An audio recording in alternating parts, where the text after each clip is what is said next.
Hey, RJ. What's up, Aaron? How we doing, brother? Good. How are you doing? Thank you for showing up today, man. No Hey. problem. Doing nothing else today. I guess it's not really summer for you. It's just really just that last period before college, right? Basically, that's what it feels like. Yeah. First of all, that was what a walk here. Okay, I'm glad you're really enthusiastic about this episode. Yeah, I'm enthusiastic about everything, Aaron. You know how it is. Hey. We're working along with you in the play, man. Mm-hmm. Can't blame you for it. Yep. All right, so how you doing, RJ? Everything's good? Life's good. So it's summer, right? Any plans for the summer? What you got? Any plans for the summer? I just finished my orientation for Purdue. Represent. Go Boilermakers. Okay. Boiler up. I finished all that, so I should be all good and ready to move in August. But I'm really just doing it so I could be stress-free going into my July trip for my grad. I'm grateful and lucky enough that we can go on a trip to Asia for an entire month and just hang out there. And we're going to go to the Philippines to visit family and also just to hang out there because my mom and dad know the area like it's the back of their hand because they grew up there. Really? In Asia? Yeah. Is it in the Philippines? Yep. They're both immigrants. And we're also going to Japan for a couple days and South Korea for a couple days. So that sounds like a plan, RJ. Whole world tour out there. Hey, snap. Okay, I didn't know about that. Yeah. And you're doing a podcast before that. Okay. Yeah. What life brings you to, right? Exactly. That's really good. So you going to college? You got plans for college, and then you got this trip. Anything you're looking forward to in Asia? Anything I'm looking forward to? I'm just looking forward to food. Yeah, I would say so. Food is insane out there. Really? We went to Japan a couple years back. Oh, you've been before? Yeah. The thing is, we went with a bunch of people who don't like walking. They're picky eaters, and they don't like museums and looking at things, which is like most of the things you can do in Japan, quite frankly. So it was just kind of a trip. But this time, just us four as a family. And so we're going to be able to do whatever we want, eat whatever we want, do whatever we want. I'm personally very interested in fashion. The clothes out there, streetwear out there. I really like clothes. Fashion's really cool. And so I'm looking forward to that, I would say, the most in Japan. And South Korea too, we've never been. Okay. So I'm just looking forward to just seeing what's out there. Yeah, right. And, nice. That's actually very. I wasn't expecting to talk about it at all today. Yeah. I didn't know you're on an Asia trip. That's good though. Yeah. So do you have some descent in like Asian? Is that your family's? I am Asian. You're Asian. Okay, good. Yeah, that's true. But I'm first generation here. My parents were both immigrants. My mom's from Manila and my dad's from Rojas, Manila is like the capital and Rojas is a province within the Philippines. You know, the Philippines is made out of like a billion islands. Mm-hmm, and so, they're from there and then they met up and my dad was a nurse and so there's this thing where Filipinos were often asked to brought out to the United States to become nurses in the U.S. And so my parents did not have plans to leave the Philippines until that point. And so my dad was brought over to the U.S. to be a nurse at St. Catherine's. And my mom, she was actually an agricultural business major. Really? Wow. But then she ended up going to IU Northwest to pursue nursing, and now they're both nurses. And it's really interesting being a first-generation Filipino person.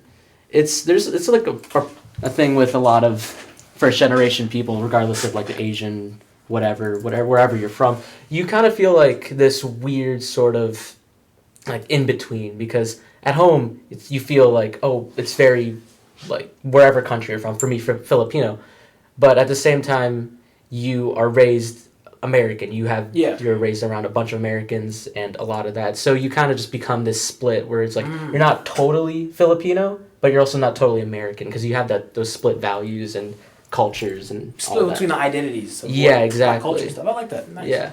So that was good. So how has your experience in you were born in America? I was, You were in Chicago. You were in Chicago. Very nice. So how has that experience having immigrant parents kind of shaped your life? Has their experience kind of shaped your life, or like walking with them, or being in the same family? I would say that it gave me a bunch of like different values that I don't want to say don't see, but don't really see as much in other people. A lot of things is culture too. When I was little, I didn't do many sports. I did like basketball because Filipinos love basketball. They love basketball, but I never did like little league, or I didn't get signed up for soccer. I didn't get signed up for t-ball or flag football because those things didn't really, not that they didn't exist, but they're not huge in the Philippines. The Philippines is a very metropolitan area, or it's a lot of farmland. There's not you're not going to find space to put an entire football field out there, or entire soccer field, or I guess football. So it's just not there. And also, my parents, they're immigrants. They work very hard to get here. And so I feel like that sort of work ethic has been placed in me as well. I would say that more than anything. Yeah. So what would you say is one of the biggest differences is the culture as a young person? You kind of said with the different sport difference, but is there a big difference that you've seen in between your Filipino descent in American culture? I would say that there's for sure differences. There's a big focus on, in America, there's a general focus on self and growing your own brand or growing as an individual. What Filipinos, or at least my parents, really like to push is family and supporting your family and making sure you're giving back to the people that gave to you, instead of a lot of America's like American dream, find your own success. Yeah. And so that's one of the biggest things my mom tried to instill into me, is to give back more than anything. Yeah. So how has your experience at Mount Carmel shaped that mindset of giving back? And first of all, I would say we're a community and giving back to the community. But how has Mount Carmel, if it has Mount Carmel shaped that, or kind of coexisted, work with, I guess, with that it grew alongside. Yeah, it grew alongside that same value that your parents had.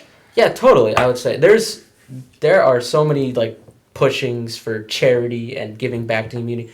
Like that's literally our values. Yeah. And so I would say that it wasn't built.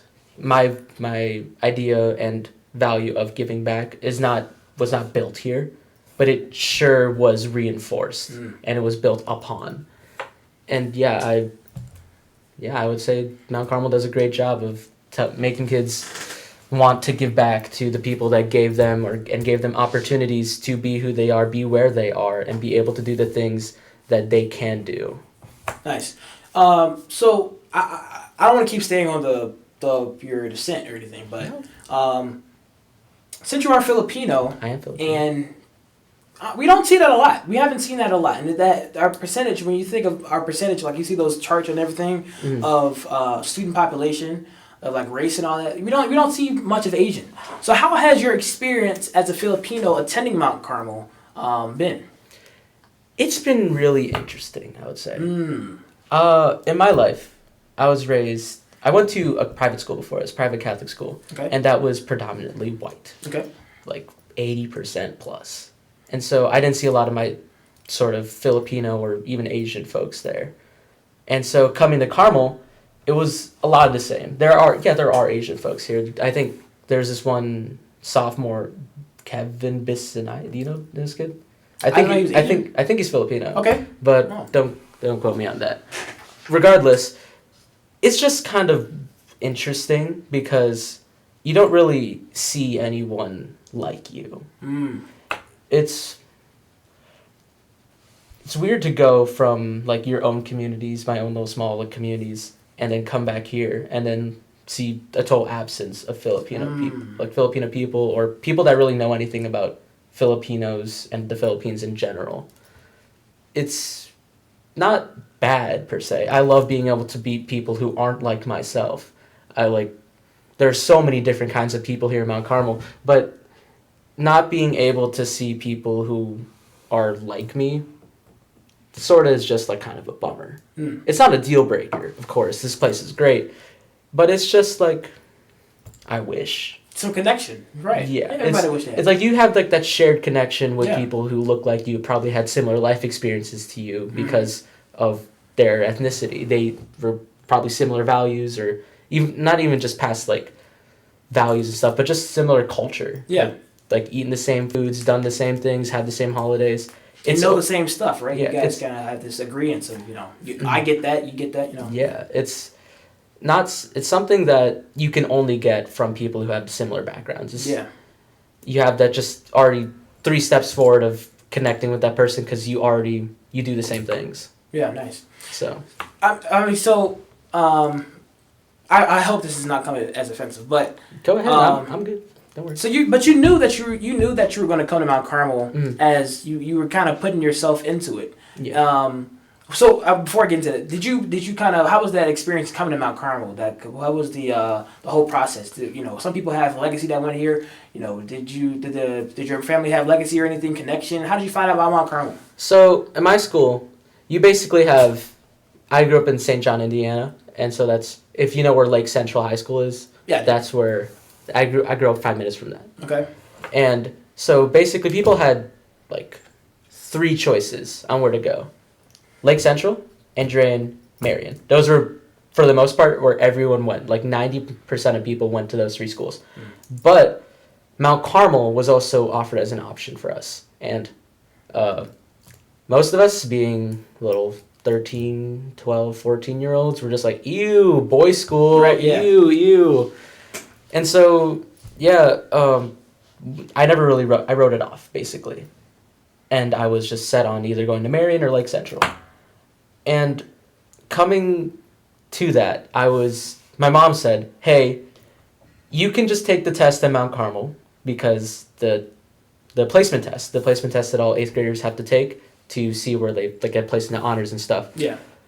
She told me just take it in Mount Carmel. That's also transferable to Marion, and also Mount Carmel's not a terrible school, so who cares? And so I went over there. I took it. Didn't think much of it. Come home, just do whatever. I get a call a couple weeks later and says, hey, RJ, you got like 99th percentile on that exam. You don't have to pay tuition at Mount Carmel. Oh, yeah, that's right, yeah. And so that threw a big wrench in my plans. Now, instead of going with all my friends to Lake Central or going to Marion, which I knew was a good school, I had to go out to this freaking boys' school in Southside Chicago that I knew nothing about. And I didn't like the uniforms. That's just a little jab. But I was just like, man, it's like, I can't turn down free scholar, like a full ride. Right. So I was just like, oh, dang. Well, who cares? I'll just go there, and we'll figure it out from there. And so that's how I ended up at Carmel. Wow. And from there, freshman year was interesting. I'm not a very social guy. I wouldn't say I'm not a very social guy, but I'm pretty shy. I keep to myself. Yeah. And coming here, bunch of people I don't know, bunch of people that grew up in Chicago, and I grew up in St. John, Indiana, Northwest Indiana. It's a very big culture difference here. It's way different than out there, and it was hard for me to connect with people because I don't know them, and I also am I struggled with talking to people freshman year. I knew a handful of folks. I knew Kenny because we went to the same school. I've known the kid since I was 3. Really? Yeah. I knew Bryce, and I knew a handful of other people. And over time, freshman year was hard, but over time, I sort of became more familiar with the idea that all people are good people. It was hard for me to understand that idea when I was here because I didn't know them. I don't know anything about anyone here, but everyone has a bit of good in them. And being able to connect with that good makes it so you can talk to mostly anyone and form meaningful relationships. And also, it also helped that I just knew these guys more coming into sophomore year and junior year and senior year. And so I was able to actually make connections with them. And then I became friends, and then I had a really good experience here. I feel like I knew a good majority of people out here. I was able to hold a conversation. I knew something about everyone for the most part. And yeah, so that's sort of just my coming of age story at To Carmel. Mount Carmel, yeah. Yeah. So you talked about kind of being to yourself and kind of being shy with that first period and not knowing many people, but you kind of had the option of having that 99th percentile and getting that free tuition.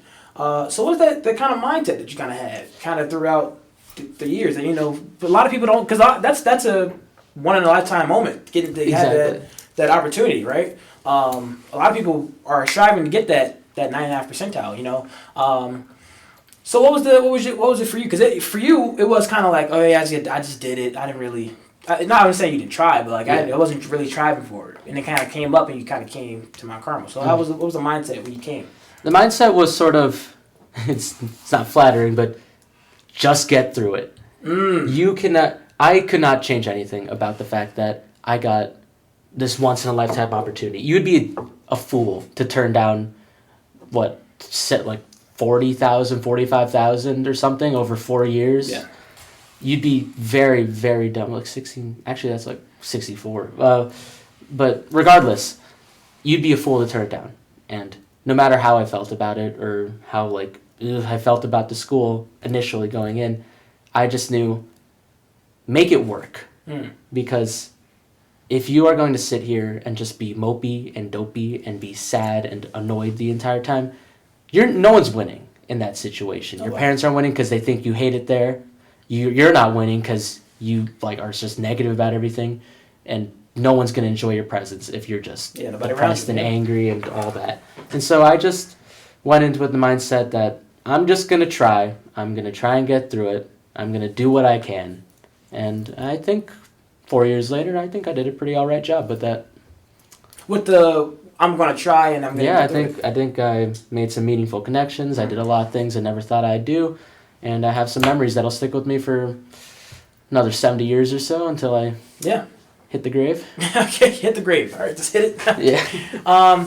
So I wanted you to think. Could you let's have a flashback real quick. Don't close your eyes. I'll close my eyes and meditate. Think about yourself when you were in high school, and think about yourself now. You are about to head to college, right? Mm-hmm. And you've graduated. You've obviously gained another 4 years, kind of from first grade to eighth grade. I don't know how many years that might be, like 13, whatever. But you became a man, right? You put on the rope. You came to Carmel as a boy. Care to struggle? You struggled and you worked hard. Now, I guess you left as a man, right? So, what have you grown into from those two different experiences between getting to Mount Carmel as a freshman and getting into college? You haven't gotten to college yet, but that same kind of So beginning versus the end sort of thing. Thank you. For me, I really just, it's gonna sound very vague, but I just grew up. Freshman year, I was just kind of annoying. I think all freshmen are freshman year. I was just kind of annoying. I was just kind of obnoxious. I didn't really understand talking. That sounds really bad. I can't talk. I can't talk. I could talk. Yeah. But I didn't understand small intricacies with conversation, and I grew up in that. And I think the biggest thing I'm proud of here, I touched on it before, but just being able to see the good in everyone. I sort of, whenever I saw, you see the internet nowadays, not to get super political, but you see the internet nowadays, you see someone with a different belief from you, and you treat them like the devil. Right. You treat them like the enemy more than anything. One thing that they disagree with you with, they're done. You cut them out, you treat them like they're trash. I realized that's a load of baloney. Mm-hmm. Everyone has good. Everyone is at least trying to do good. And just being able to try and understand where they're coming from, you don't have to agree with them. But you can at least come to common ground and be civil. And you could even make good connections with this person. You can become good friends with this person. Some of the closest friends I have here, we disagree on everything. But we're still buds. Yeah. I know that if I call him, he's going to be there for me, and if he calls me, I'll be there.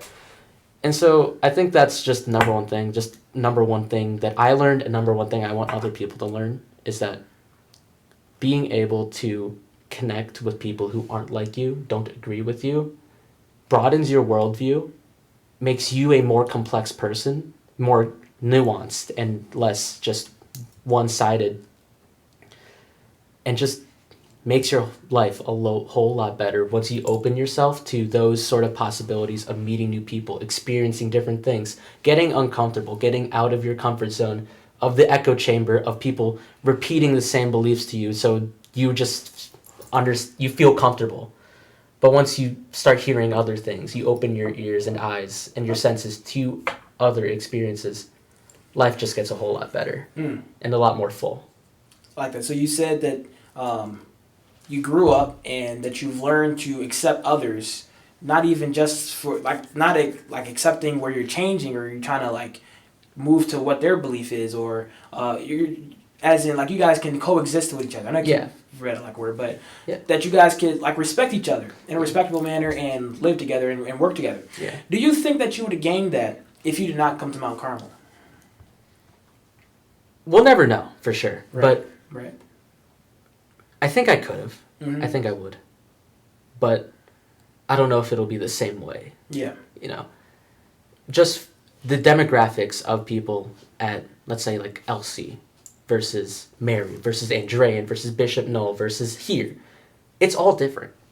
And the type of people that I would be exposed to learn about, that would really change the way that I would learn to accept people and learn more about people, I would say. Yeah. Nice. Very nice. All right, so let's talk about some things that you did in Mount Carmel. Yeah, sure. While your time here. So you were on the bowling team. I was. Right. How was bowling? How was the bowling season? This last season? This last season. Good. Good. Disappointing ending. We came in this year. Actually, mind if I start from the beginning? Just go ahead. Full chronological timeline. It was the bowl. Yeah, exactly. Once upon a time, a long, long time ago, or a galaxy far, far away. Freshman year coming, I've done bowling since I was in 6th grade, 2020. In this sense, as on a team? No, I just bowled. Okay. Because Mom came to me one day and said, "Look, RJ, I know you're not athletic, but getting an athletic scholarship would be nice." And so she pointed at me and said, "You can either do golf or bowling, because those things don't require a lot of athleticism." And I didn't want to go outside. So I just said, bowling sounds great. Bowling. And so I started bowling 6th grade, became all right at it, averaged 150 going into freshman year. And then freshman year, come to the bowling team. I'm I'm pumped. I'm ready. I've been training my whole life for this. I'm so excited to be on a bowling team. And I ended up on JV. But that's besides the point.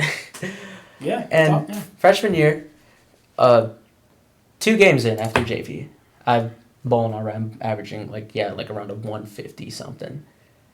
I get a call, Coach Armando. He comes down and says, "Hey RJ, we need you on varsity." And little 14-year-old me was like, "What?" And so I remember that feeling of just bringing all my stuff down to a different pair of lanes and just feeling my heart pounding as I'm just holy cow. Because on JV bowling, you're just laughing, you're joking the entire time. It's just party bowling. It's going bowling with your buds and just throwing it, just having a good time. Varsity, it's different. It's a whole different beast. People are serious. There's not a ton of mess around. They're trying to bowl. And didn't help that I was scared of a lot of people on varsity because they were all big and tall. In our school? Yeah. You weren't here for him, but Jason Cagle, big guy, huge guy. With the last name named Cagle, I think I might be scared too. Yeah, he was huge, and people were there. They spooked me. I came up there, and I bowled a 180, which was pretty good. That's varsity average. Yeah. And I'm heck yeah. And from then on, I was varsity the entire rest of the year for the most part. And yeah, and I was riding that high. I don't really remember how we did at regionals. I remember crying at regionals because I missed the first 4 frames. I got 4 opens, so I missed 4 times. I started crying. Jason was the one who actually comforted me, so little character development there. Yeah, a little less scared of him. There, I got you. Yeah. And then after that, I'm riding that high. I'm hell yeah. Am I allowed to say Very good. I'm oh yeah, I'm a varsity guy now. I'm a varsity ball. I can actually say I'm a varsity athlete. Sophomore year comes around, bowling. And it's common in sports to have a sophomore slump. That was me. I had a huge sophomore slump. I don't know what happened. Oh, I could get into exactly. I film myself bowling a lot, so I can analyze my form, bunch of nerdy stuff like that. I could get into why, but no one wants to hear that. But regardless, something changed in my form, and that made me so much worse. Worse, downhill. A lot. The numbers didn't say it. I was still averaging. I actually averaged like 3 more pins. But I felt worse. I felt like I was a much worse bowler than I was freshman year. You know what's funny? The person who took my spot on varsity was Derek Rucker. He took my spot. And yeah, I came in that and I was like, oh. So I played a lot in JV that year. It also helped that Jacob Sanchez, you're freshman when you came in, but you probably didn't know him. Nah, I didn't. He averaged a little less than me, but he was a senior, so give him a nod, let him play on varsity. I was just like, dang, that was my low. I was like, dang, I really suck. I need to get better. So I hit the gym. I practiced a whole lot. That was when I really started filming myself, and I started watching a ton of stuff on bowling. And from there, actually, I played a couple games on varsity too, but I wasn't part of the squad that was brought up to regionals. Junior year starts, and that was our best year of our 4 years. Spoilers for senior, but that was our best year. Julian Avila, great anchor, just a good leader. Senior. Alberto Rodriguez, phenomenal bowler, one of the best bowlers I've ever had the pleasure of being with. He bowls at St. Francis. Okay. St. Francis. He bowls on scholarship there. Wow. And he's out there. He's great. Derek, he got a whole lot better too. He bowls. And then Gavin Bell, he's a little twerp who didn't bowl this year. But he was a good freshman. And then I was there. I was back on varsity. And that was our best year. Yeah. Our numbers didn't show it. Or Julian averaged like 190. Berto averaged 185. Derek averaged 185. I averaged like 169. Nice. And Gavin averaged like a 165. So our numbers were up, but they weren't great. But where it came in was after Christmas. We went insane. We got second at the Brother Rice tournament, which we only lost to literally like the best team out there. I think it was St. Pat's or Notre Dame. I don't remember. The best team out there. And then it destroyed people at regionals. Berto actually won high game. Really? At there, so he got his own special nod. Good for him. As an individual? Yeah, individually, he had the highest average. He averaged like a 250 or 240 something. It was nuts. And in CCL, we were killing it. We made the way it works is that we have qualifying, and so we have I think 12 teams all bowling, and then the top 4 will go into a final sort of. So the 12 teams will just bowl 6 games of just bowling, just do whatever. And then the 4 teams with the highest total pin count will move on to the final bracket. And then from there you'll have 1v1 matches, bracket style. We entered into that as the 3rd seed going in. And so it was us, St. Patrick's, Notre Dame, and Brother Rice. Brother Rice ate poo-poo water. They died. They died instantly. And so that makes sense. We had to go against Notre Dame. Mm-hmm. And Notre Dame was tough, but we beat them. We ended up beating Notre Dame. And so it was us versus St. Patrick's in the finals. We were riding high. We were all going crazy. We were all averaging around a 200. And we go in there, and no Storybrooke ending. We got our butts handed to us. It helped that I missed a 4-pin. That was my bad. But we got our butts handed to us. But we were right there. Right there. And after regionals, we went to sectionals. We kind of got our butts handed to us there. We could not figure out the lanes. If you don't know bowling, the thing that makes it hard is oil patterns. Okay. Everything reacts different. The way that someone described it, it was Jason Belmonte, one of the greatest bowlers ever. He said that bowling is like golf if you didn't know where the green, the rough, or whatever anything was. You have to figure it out as you hit the ball. Really? That's what it's like. you have to figure out what the lanes are going to do, how your ball is going to react. And if you can't figure it out, you get left. Oh. And so we lost there. Wow. But that was a really good junior season. We did great. Senior year, we lost a bunch of seniors, and we were kind of worried about that. But Jordan Avila, who is kind of gone now, am I allowed to talk about it? I have no idea about him. He sold weed. Oh, yes, no. Okay. Jeremy, cut that. So senior year, we came in, a bunch of seniors left, and then we had two kids came in. One of them was Miles. And they both stepped up. They did pretty good as varsity guys. And we almost won CCL South, but we lost to Brother Rice. We almost got the first seed there. And then at CCL, we didn't do great. We didn't make the final bracket. And in regionals, where last year we absolutely destroyed everything, at regionals this year, the bar was not even that high to qualify for sectionals, but we didn't hit that because just maybe it was a mentality thing, maybe it was a arrogance. You guys did? No, we didn't make it. We all bowled bad in our own separate ways, and so that was the end. Not a hurrah sort of ending. Yeah, but so I had a good time. Are you going to continue bowling? For sure, yeah. Hobby or professional or league or anything? I'll bowl league for sure. I'm looking into the Purdue bowling team. I don't think I'm good enough, quite frankly. But really, no, there's some crazy guys. So Berto, I mentioned him earlier. Okay. He bowls at Francis for a scholarship, and he was crazy. He's under like there's like 5 teams, like descending, like first team, second team. He's on their 5th team. And he was really good. Yeah. Wow. That's how good bowlers. He's on a scholarship too. Yeah. Wow. That's how good bowlers are. There's absolute freaks out there that make it just you can't do nothing. So maybe I'll make it, but I could just join a league. And I'm planning on working at the bowling alley at Purdue. So really working at it like as a staff member. Yeah. Nice. Just to get a couple bucks and also hang out in a place that I really enjoy. Good. Well, I'm glad. That was a whole 10-minute, 15-minute talk about bowling. Yeah, that was good. Bowling gap. That was good. Little bowling gap. Jeremy can trim that up if that was a little. No. We're keeping that in. Oh, heck yeah.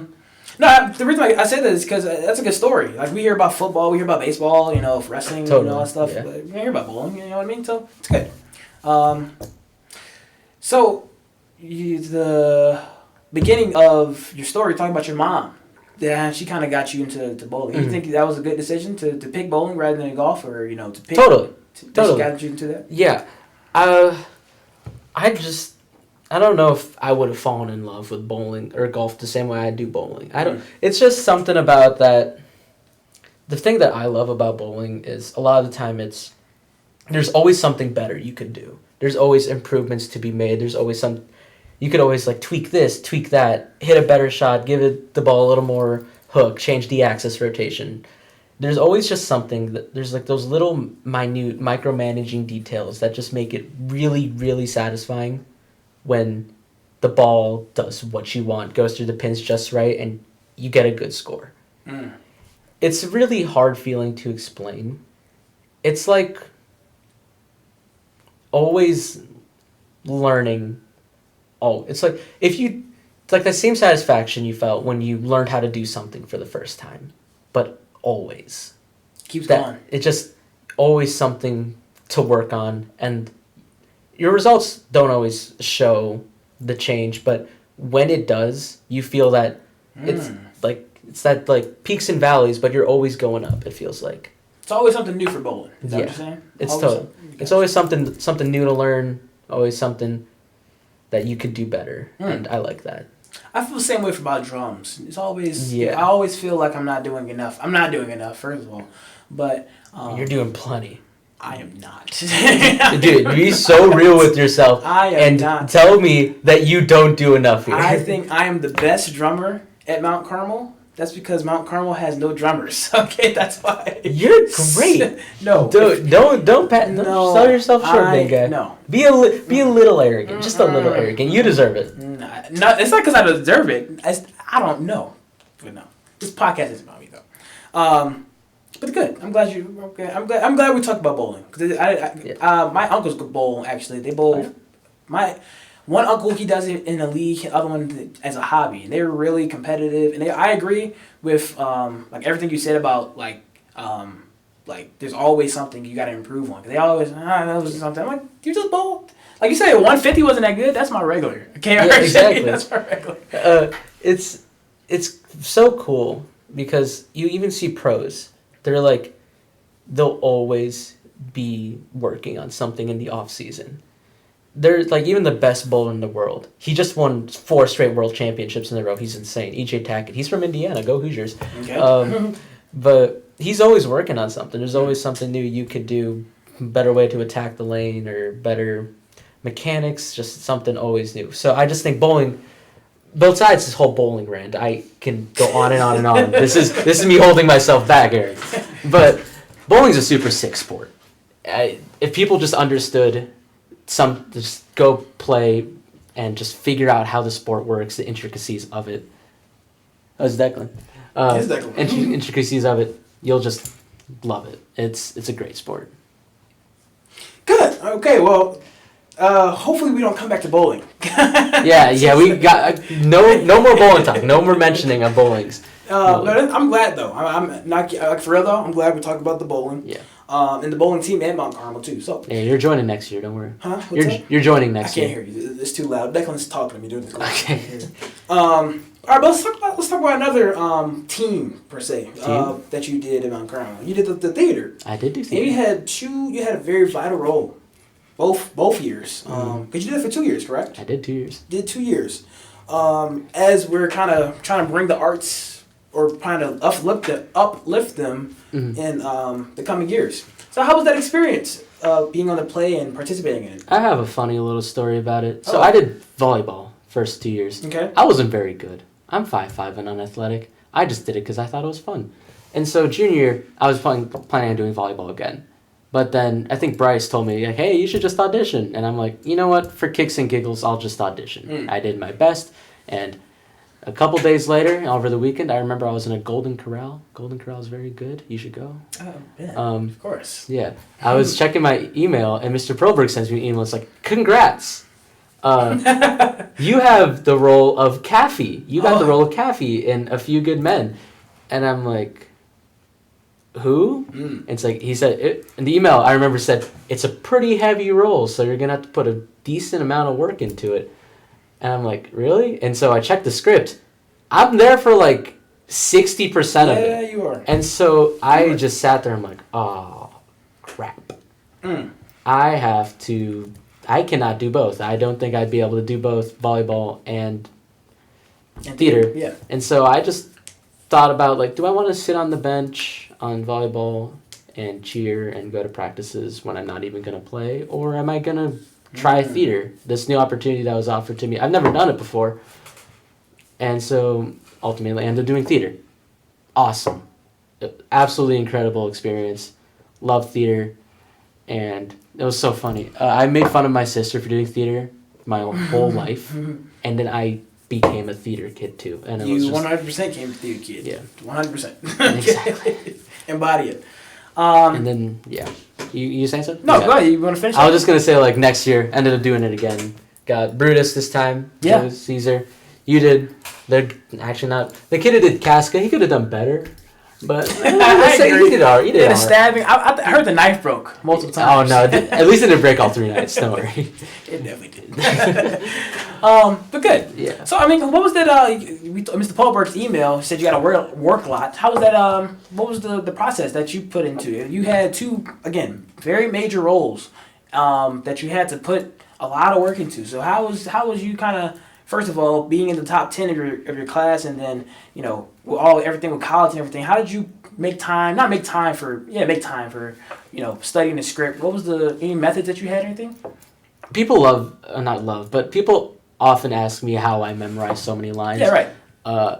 The way I do it, it's not something flashy. I just lock myself in a room and don't leave until I memorize what I want to memorize for that day, and then just do it again. The big thing with memorizing is that it's not something that you can figure out all in one day. You can't memorize an entire script in one day. not just because of time, but because your mind just doesn't remember it. It's just working on it over a bunch of days will make it seem natural. I remember Jason, I asked like when Separate Peace was happening, that was the play before me, I asked him, like, how do you do it? And the way he said it was really nice. He said that once you get to a certain point of memorizing things, it just becomes like a conversation or a song. It just comes along naturally. You don't have to think. It just comes out. And yeah, reaching that threshold of just it feeling natural is one of the most satisfying feelings I've ever felt. Just like being able to memorize this entire book of words and being able to just spit out lines with emotion, with timing, with everything. And just being able to do that, super satisfying. Was that your goal? Yeah. To get to naturalization? Yeah. Once it felt more like I'm talking and less that I'm reading from a script, that's when the acting gets a lot better, nice. I would say. So how was it being an actor at Mount Carmel? I would say, one, working on the team that your fellow actors, being under the direction of Mr. P and Mr. Baffo and Doc Barry, and three, kind of working, being an actor at a kind of a sportsy school, right? Not super known for the arts. Exactly right. So how was that experience?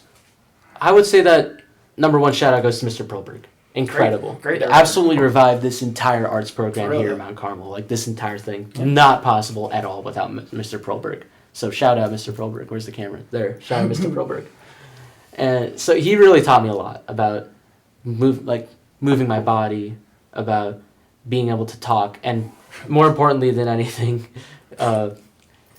understanding that acting is more about understanding your characters than saying the lines. And that really helped with acting. And also Mr. Baffo and Doc. They also provided invaluable insight. And I watched a lot of shows and stuff, so I got a good, relative, solid grasp of what I'm supposed to be doing and how I'm supposed to sound and act. And that helped too, but Mr. Proberg helped a lot. Nice. And being able to do this in the sort of, because I'm not, I already mentioned multiple times, I'm not super athletic, I'm not super good at sports. So coming to the sports school was kind of iffy for me. But with this arts program, it's everything that little freshman me would have loved to do. Do the stuff for the kids that aren't the greatest at sports. They're something that they can work towards, something they can do to feel accomplished and put on a show, literally for others, and leave their own mark at the school if they can't dribble a basketball that well. Nice. I sure can't. I think theater gave me that opportunity too. But what would you say is one of the most challenging part of the program? Not the program, but just acting or performing. Acting? I would say just getting over that hump. There's the big steep hill of remembering your lines. And once you get you have to get to the point where you can remember your lines so you can put that mental energy towards actually acting, because otherwise it just sounds like you're in your ELA class and you're reading off your book in popcorn reading when you're half asleep. That's what it sounds like, because you're focusing so hard and trying to remember the lines. And that was made even harder this year, because God knows Shakespearean is hard to memorize. This guy knows. It is brutal to memorize. And so just that initial hump is just the hardest. After that, you feel so much easier to put your emotions where you want to, put the timing where you want it, build chemistry. I think this year, the chemistry was crazy this year, I would say. I would agree. I was probably one of the peak experiences with a community. Yeah, it was awesome. You guys keep texting on Instagram. The group chat is still going. It's always there. It's just Bryce saying something, and Hunter sends a reel, Jordan sends a reel. It's, Good. So, do you have a favorite moment from both years at acting, performing? Favorite moment? I think it was there's a bunch of really good moments in that sort of thing.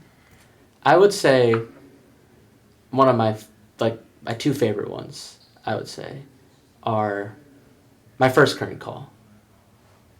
First night done for A Few Good Men. It was pretty solid show. That first time running out and being the last guy to come out and just bowing and seeing the whole like crowd just applauding and like people behind me cheering, I'm like, dang. I always thought, I remember when whenever I would sit there with my script and I could not memorize the words for the life of me, I'm just like, remember, you think about how good it'll feel when you're bowing in front of that stage, in front of everyone, and like everyone's cheering for you because you did such a good job. Yeah. I just working towards that. I need that. But that moment was trumped by my first favorite moment. It was curtain call for Caesar. Because the way we did it was different, if you remember. First year, people came out like individually or in like with a their group own parts, of two. yeah. With their own parts. The way we did it this year, everyone was out there. And I think that was just really symbolic and telling. Because my first year, junior year, doing it, I felt like this was a me accomplishment. I did great. I was really good at this. But next year, I felt like this was a whole family thing, a whole program thing. We all did great. I felt that we all did great instead of like I did great. And cheering, like everyone cheered so loudly for each other. Everyone was just having a great time. This year felt more like a family than like any other like year, anything I've ever done at Carmel. Like being able, like when Olivia came out, our female, like the one female in our show, when she came out and we all forced her to the front and started cheering for her, that was awesome. And when we went upstairs and we're all like jumping around, we're all like yelling and cheering. that was awesome. I remember that. That was good. Yeah. I would say that realization that theater is a group project. And I felt so happy for everyone and not just me. And just that feeling of being happy for everyone else was like the best moment entire theater career. It was a brotherhood, that you say. More tight. Brotherhood with one sister. Brotherhood. I forgot about it. Really, yeah, for real. I can use any word except that one. That's good. All right, good. I think, Mount Carmel always advertises the brotherhood. Yeah, they do. And I think... Oh, thank you. Yeah, there you go. Always advertise the brotherhood. And it'll look different for different people. But I didn't really believe it. Like, I thought it was just one of those propaganda things. Like, Red Bull gives you wings. I never got wings. And I didn't think I'd be part of a brotherhood. But that theater troupe, we weren't a troupe, but that theater group, that really felt like a bunch of guys that I can rely on. And in senior year, I found a bunch of other guys I can rely on. And so it'll look different for everyone. Like, my brother had his sister in it. But I don't think that's a lie. I don't think this brotherhood thing is just like a advertising stunt or like a brand. It happens. It really does. So you said you're going to be a theater kid afterwards. Are you going to go to college with theater I don't know. in mind? I don't know if I'm going to do drama theater. Yeah. I have a lot of things that I plan on doing, and I'm not sure if I can fit drama in there. Yeah, right. Like a whole theater production there, but maybe there's like a night where you just like get a script and act out a little thing. Like, doesn't sound like something bad. Hey, man. I don't blame you. All right, so what does life look like outside of school for you? What does life look like? Yeah. A lot of scrolling TikTok. Scrolling TikTok. That's the plan. Yeah, but other than that, are you talking about like right now, or are you talking about like... Yeah, I'm talking right now. Right now? Yeah, because you're not really before your age of tripping, then before you go to college. Now, yeah. It's been a lot of packing, a lot of... I had just had my grad party, so it was a lot of planning for that. I was invited. I'm joking. I was invited. You were invited, but you decided to not go. Yeah. But it's a lot of packing for the trip, but besides all like the works and like more important stuff, I've mostly been spending my time like hanging out with a bunch of guys, a bunch of friends like that. Now that we have all the free time, I have some of my closest friends live in like DeKalb, Illinois. So that's really far from, especially far. Indiana. Yeah, right. Yeah, the Sycamore area. And so we've been able to talk more, hang out more, and I've been playing a lot of basketball actually, a lot of pickup. I'm not very good. But you do it though. I love basketball. I love watching basketball, I love playing basketball. Not very good again, but What's your feelings about the Knicks? Thank God. Thank God. Thank God. No. What? You're a Spurs guy? No. I'm a Bulls fan. I don't give a dog on who's playing. If it's not the Bulls, we ain't doing it. If it ain't Chicago, I can only watch so much Josh Giddey ball, man. Yeah, I know. I give it to you. There we go. Hey man, was it 56 years or something like that? Yeah, it was like 53 years. 53? Yeah, it was nuts. Yeah, no. Hey, one question. You're a big Bulls guy, right? No. Did you just say that? I'm a big Chicago guy. That's what I am. Chicago. I'm Okay. Chicago. What do you think about Patrick Williams? See, we're gonna cut this out. I don't know about basketball. You literally took a picture with him, dog. On your freaking Instagram, there's a picture with Patrick Williams. You know why I took a picture with him? Because I got that ticket for free. That's why I got that opportunity. You said it yourself. If you get free tuition, you're not gonna let it down. Okay, Patrick Williams. Hey, who's this guy? He's like, yo, what's up, Aaron? I was like, how do you know our name? That's all. We can leave that in. I don't know anything about the Bulls. Don't ask me about football. Okay, barely ask me about what I'm doing right now. Okay, so. Hey, you put on a good act. I believed you. That's funny. That's funny. He was like, what is about Patrick Williams? Who's Patrick Williams? You took a picture with him, Aaron. That's hilarious. All right, let me. I don't know what I'm gonna do with that. Yeah, but other than basketball, I'm doing a lot of cycling. I do Nice. I do a lot of cycling, like road cycling. Nice. I do it a ton. It's really fun to just be able to bike in a straight line, just think about nothing but just your music playing in your ears and just the scenery around you. It's relaxing. It's a good way to get some cardio, and I know people don't like cardio, but cardio feels good. And other than that, what else have I been doing? Mostly that, just like cleaning, hanging out, talking. Gotcha. Because I can't work because I'm gonna be gone for a month. Exactly. And it's gonna be like, hey, you want to hire me for 3 weeks? It's like, no. That makes sense. I think you're doing pretty good. So, is there anywhere that you see yourself or a plan? I don't know, but anywhere that you see yourself in the next 5 to 10 years. Next 5 to 10 years, I'll be in college for 7. Okay. Or not college, but school for 7. 4 years undergrad, 3 years law. Because I plan on going to law school. I don't know if I said that at any point. I did not know that. You didn't know that? Mm-mm. Well, I am. Hey, good luck with it, man. Hey, I'll try my best. 7 years to you, man. Come on. I'm hoping it's all worth it, because, yeah. But we can talk about that later. But 5 to 10 years, I'm going to be in school, probably going to be trying to carve out a place for myself career-wise. Yeah. Hopefully, and if all goes well, hopefully already have a job at a firm. But more than anything, as like a person, I hope to be a person who is exposed to way more people, way more viewpoints, way more perspectives than I am exposed to now. Like, I love how I grew up. I love the people I grew up around. But there's always more. I've grown around mostly Catholics my entire life. I want to meet people who aren't Catholic. I want to meet more people like that. I want to meet just people who grew up in different areas, did a bunch of different things. That's just what I'm looking forward to. And I hope in 5 to 10 years, I've met more people. I know more people. And in doing so, I become a better person myself, being more complex, being more nuanced, and just being better in general. Nice. I would say. That's good. Yeah. So I mean, good luck with your law school and your law career and whatever career if it changes up or whatever. But good luck on that. 'Cause I know that can be a very difficult time. They say this period after graduation from high school is some of the hardest kind of period in life. So hey, good luck to it. Let's wish RJ some good luck to it. Looking forward to it. So let's talk about the graduation. Let's talk about graduation and graduated from Mount Carmel. How does it feel knowing that you've just graduated? It's weird. It was really weird. So, middle school, when I was graduating, I was with my middle school class for 9 years, since like kindergarten at very least to 8th grade. And going in there, I was panicking. I was like, holy cow, these people I spent...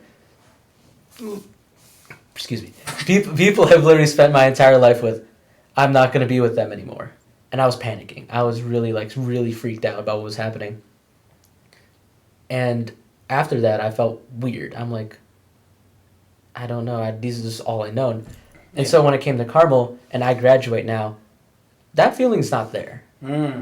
It's not that like I didn't care for these guys, but I learned that this is not the end. This is, I don't want to say this is only the beginning. Whoa, cheesy. But I know that the guys that I really want to keep up with, I want to keep in touch with, I can just call them at a moment's notice and I can talk to them whenever. Yeah. It's not that feeling in middle school where I felt like I was never going to see these guys again. At Carmel, I know I will. I'll see them eventually, and it's not over. Didn't feel like they were far away. But past that, it's weird going into college after high school. I'm glad it's over. Holy cow. Senior year. People say senior year is easy. No. It was the hardest year here. Thanks, RJ. Really encouraging. Yeah, especially since you're going into all honors next year, aren't you? Yes, and student body president. Yay, so much on my plate. And yay. You'll be fine. You're a hardworking kid. Sure. Sure. We are hardworking. You'll get the job done. Somehow. God will guide us, right? But yeah, hit the Aaron pose. Yes, me. Yeah, but I'm glad it's over, but I'm also happy it happened. Ooh, okay. That's a quote. Put that on the wall. Yeah, you want the wall? I'll just mark these nice white walls. Is that from yourself? Yeah, I made that up on the dome. Jesus. Everything I say is just straight from the dome. Straight from the dome.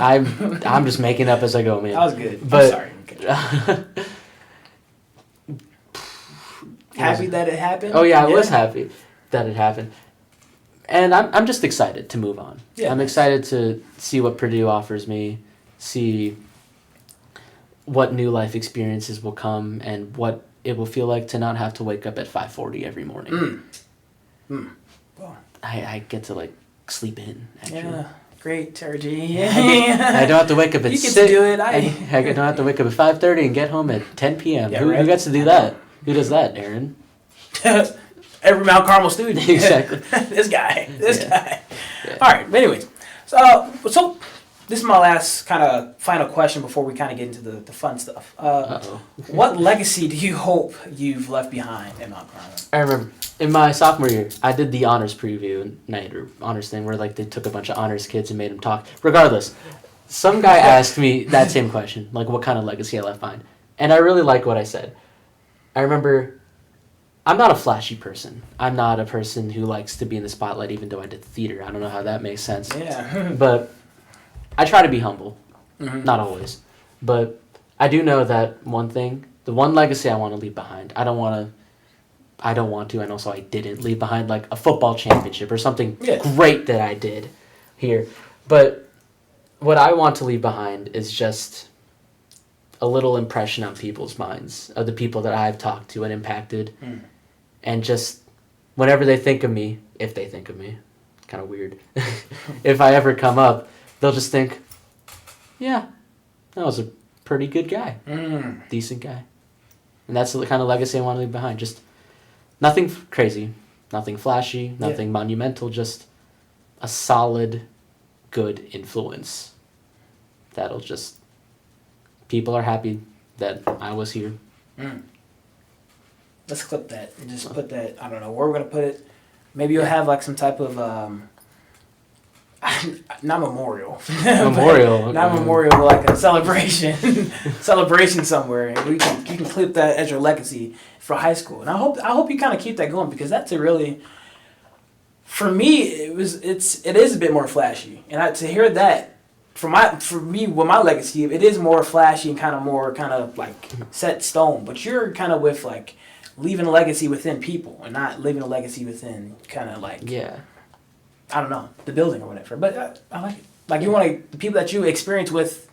Yeah. I hope I have just a good impact on other people that I ended up talking with. So nice. All right. Forget all that. Okay. All right. Whatever you say, Mr. Host. All right, so we call these rapid fire questions. Oh, damn, so we don't have a timer yet. That's not within the budget. I gotta stretch. But let's get into it. RJ, first question: are you an introvert or an extrovert? Intro. Sweet or salty? Salty. Early bird or night owl? Night owl. Favorite restaurant? Why'd you do that? Sorry. Favorite restaurant?